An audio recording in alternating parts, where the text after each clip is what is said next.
هندوستان کشور معماهای حل نشده، کشوری که مردمش در جهل و خرافات زندگی میکنن و همواره پر از عجایب شنیدنیه. هندوستان بی‌توالدترین کشور دنیاست و مرموزترین مکانهای دنیا و حیرت انگیزترین مراسمات در هند قرار داره. هندوستان به کشور 72 ملت مشهوره، کشوری که مردمش برای راضی نگه داشتن خدایان دست به هر کاری میزنن، کارهایی که حتی تصور کردنشون هم دردناکه.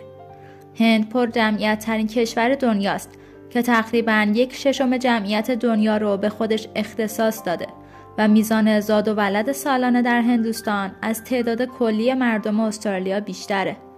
این کشور بیش از 1 میلیون میلیونر داره، در حالی که بخش بزرگی از مردم روزانه با هزینه کمتر از $2 زندگی میکنن. جالبه بدونید که طلای زنان خانه‌دار هندی 11% طلای جهان رو تشکیل میده و حتی از ذخایر طلای آمریکا و صندوق پول بین‌المللی سوئیس و آلمان بیشتره. در تقویم هندی ها به جای 4 فصل 6 فصل وجود داره، یعنی بهار، تابستان، فصل بارانهای موسمی، پاییز پیش از زمستان و زمستان.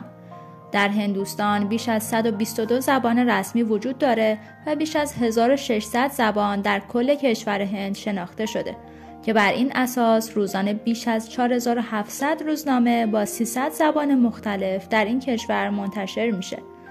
هندوستان از نظر فناوری و ارتباطات پیشرفت خوبی داشته، با وجود اینکه بیش از 50% خانه‌ها دارای خط تلفن هستند اما فاقد سرویس بهداشتی هستند و گفته میشه در هند بیش از توالت تلفن همراه وجود داره. جالبه بدونید که یکی از شعارهای انتخاباتی نخست وزیر هند اول توالت بعد معبد بود. هندوستان محل اختراع بازی شطرنجه که در هند باستان بهش چاتورانگا میگفتن. همچنین اولین جراحی زیبایی حدود 3000 سال پیش در هند انجام شد. هندوستان مهد یوگا و مدیتیشنه و کلمه شامپو برای اولین بار توسط هندی ها استفاده شد. هند رکورددار جهانی بیشترین فیلم سینمایی تولید شده در یک ساله. در سال 2018 1813 فیلم جدید شناخته شد. این تعداد به قدری زیاده که اگر بخواید هر روز یکی از فیلم‌های سال 2018 رو تماشا کنید 4 سال طول میکشه تا همه رو ببینید. هندوستان همه چیزش عجیب و شگفت‌انگیزه، حتی آدم‌هاش. یکی از این عجیب ترین ها خانم شاکونتالا دیویست که به کامپیوتر انسانی معروفه. وی می توانست حاصل این عبارت رو که فقط چند دقیقه طول میکشه از روش بخونی رو در 28 ثانیه به دست بیاره. و یا مردی که بارها کشور هند و بناهای تاریخیشو از جمله تاج محل رو به افراد مختلف فروخت. او به 113 سال زندان محکوم شد و 9 بار هم از زندان فرار کرد. و یا مرتضی که ادعا می‌کرد بیش از 40 ساله که بدون خوردن آب و غذا همچنان زنده است. البته این مرتضی در سن 90 سالگی درگذشت. درسته ایشون غذا نمی‌خوردن، اما در هندوستان نخوردن غذا یک گناه وحشتناک محسوب میشه. و اینو هم بگم که 15 تا 30% مردم هند گیاهخوارن. هندوستان بی نهایت جشن و مراسم داره، ولی برخی از این مراسم‌ها خیلی دردناک و حتی ترسناکن. پس لایک رو بزن تا بریم با چند تا از عجیبترین و جالبترین و تا حدودی کم دردترین هاشون آشنا بشیم. غلطیدن روی غذا. طبقه متوسط و پایین کشور هند بر این باورند که غلط زدن بر روی باقی مانده غذای برهما بیماری و پلیدی رو از اونها دور میکنه. البته سال 2010 مخالفت‌های با این مراسم شد، اما ریشه‌کن نشد. جنگ آتشین. این مراسم 1000 برابر از چهارشنبه سوری ما خطرناکتره. این یک مراسم 8 روزه است و در حالی که شرکت کننده ها در آن برهنند، مشعل‌های آتشین به سمت هم پرتاب می‌کنند.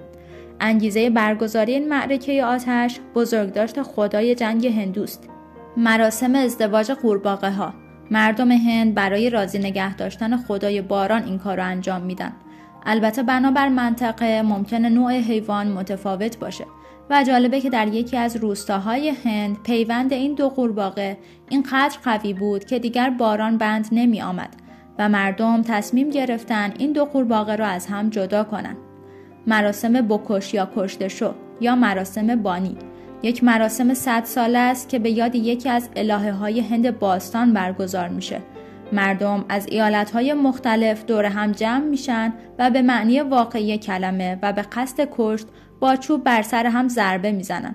در انتهای این مراسم تعداد زیادی کشته و مجروح راهی بیمارستان میشن. جشنواره کومه میلا که بیش از 100 میلیون هندی کنار رودخانه گنگ جمع میشن تا با شستن خودشون در آب رودخانه زندگی تازه‌ای آغاز کنن و از گناهان پاک بشن. فستیوال هولی یا جشن رنگ‌ها که در 2 روز برگزار میشه و مردم سمت هم پودرهای رنگی پرتاب میکنن. این جشن زنده ترین و شادترین مراسم هنده. جشن دیوالی که به جشن نور هم معروفه. در این مراسم 5 روزه مردم هزاران شمع و چراغ نفتی روشن میکنن. اگر شما هم مراسمی رو میشناسید توی کامنت ها بنویسید تا باهاش آشنا بشیم. علاوه بر اینکه هندوستان مراسم ها و جشن های مختلف و بیشماری داره به همون اندازه مکان های دیدنی خاص و باشکوه داره. بریم با چند تاشون آشنا بشیم. شهر جودپور که به شهر آبی هندوستان معروفه. در این شهر خانه ها و حتی معابد به رنگ آبیه. دلایل مختلفی برای آبی بودن این شهر وجود داره. برخی میگن رنگ آبی از حمله موریانه ها جلوگیری میکنه و برخی هم میگن رنگ آبی باعث خنک نگه داشتن خانه ها میشه.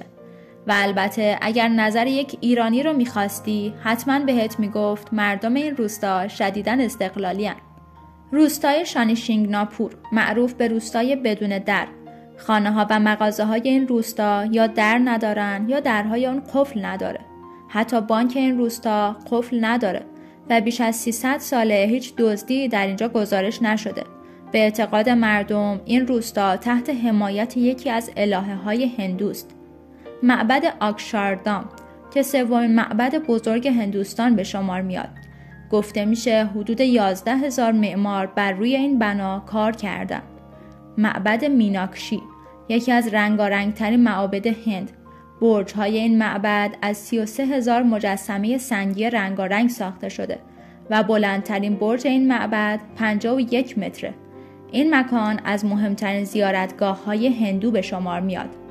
هندوستان بی نهایت مکان‌های شگفت‌انگیز دیدنی و گردشگری داره که هر کدوم در نوع خودشون منحصر به فردن.